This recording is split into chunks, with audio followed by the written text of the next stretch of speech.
everybody, this is foXnoMad, and today I want to help you travel smarter by giving you a first look and a short mini initial review of Kathmandu, Nepal. So I'm here in Durbar Square, which is the main square in Kathmandu. You can see there's some people selling. It's kind of a small little stalls there. People are just selling things.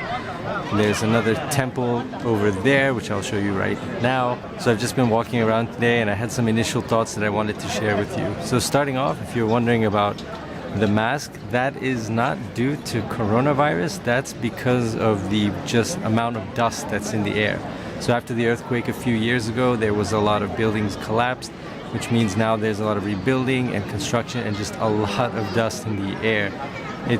It's palpable. I mean, it's very thick. It's something that you can actually feel in the air. It's very thick, and your nose and your sinuses and your lungs get clogged up very easily, and I've had trouble breathing just trying to take a breath because the air is so thick. So I actually went with a mask, which is the first time in my travels I've ever used one of these masks.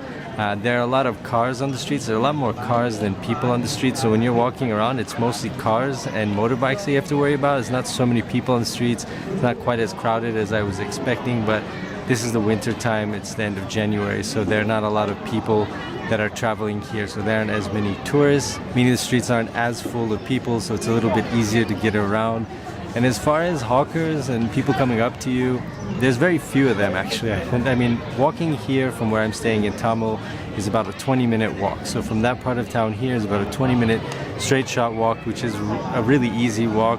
You just got to watch out for potholes, traffic. You've got to watch out for a couple of like stones and bricks on the road, dogs, you know, just the usual stuff. It's not too much, but you definitely got to watch your step, especially if you're filming along the way. But other than that, it's not too bad. About 4 people came up to me, and 2 of those were when I got really close to the square here. So it's nothing really, you know, too bad. And you just say, hey, I'm not interested, or I don't want to talk. People leave you alone. They don't really persist too much. So just some more initial thoughts of just traveling here. You do see a lot of backpackers, and that's probably because of the part of town I'm staying in. Tamil is really where all the backpackers stay. So you see a lot of people they look like backpackers, and like as in they're gonna go hike a mountain, backpackers. And then there's like the hippie crowd that look like they're pretty well off hippies, and so you've got that crowd hanging out, probably talking about, you know, enlightenment. So there's definitely that crowd of people going on. But you see a wide range of ages traveling and staying in that part of the city, so I find that very interesting. It seems like there are a lot of people who've been here for a very long time or have been to many multiple trips to Kathmandu, and then there's a lot of other people like myself who it's their first time. So you get this kind of mix of both crowds, which is interesting and nice to see. The food has been very good. It's been really easy to find clean food, so you don't have a lot of trouble trying to go around and look for something. To look for a restaurant that you know is using filtered water, that has, you know, pretty good hygienic standards and so on. There's plenty of those, and there's a couple of good chains that you can find around that you can always trust. Like there's this Himalaya Java coffee right over there. That's a chain where you can usually find something good to drink. You don't have to worry about the hygienic standards, but so far the food has been just excellent. First of all, you go from kind of spicy, more curry type based dishes, and then we got the things that are closer to what I associate with Tibetan food. So you've got more of these brothy soups, hot soups, hearty soups with lots of garlic. Of course, you've got momos, all kinds of momos, and yes, the food is very good. So if you want something a little bit on the blender side, then you've definitely got plenty of dishes like that. If you want something on the spicier side, you want something that's more of a curry based dish, you also have that. You want something in between, if you want some fusion type foods, you've also got plenty of restaurants serving that.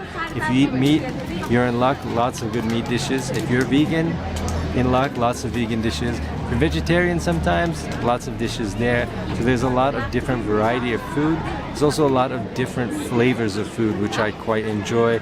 It's really a lot of the foods that are hearty that you would expect from a place that's actually in the mountains, where the nights are pretty chilly and the days are fairly warm, but like around the evening time, as soon as the sun goes down, it gets pretty cold here. But I've really, so far, enjoyed my time in Kathmandu. People are very friendly. You see a lot of smiles, a lot of people just want to talk to you. This is just sort of a more chilled out vibe, I would say, from the locals. So people seem generally pretty laid back, and it's been a nice experience so far. So those are some of my first thoughts, my initial thoughts on traveling in Kathmandu, just to give you a quick sort of look at the city, at least on my first day here, and to show you some more. I hope you enjoyed this video. I've got a whole bunch of videos coming up all over from Nepal, especially from the mountains and Kathmandu as well.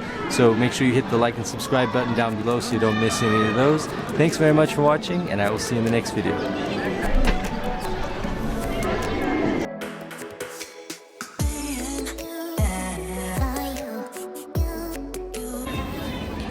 Alright, so in case you were wondering how I just shot that whole video, this is pretty much the setup, and I've been kind of worried about those things, you know, not falling or anything, but it's kind of the setup here, just in a, looks like a building that might fall on me, but so that's the pretty makeshift setup. These tripods are so useful.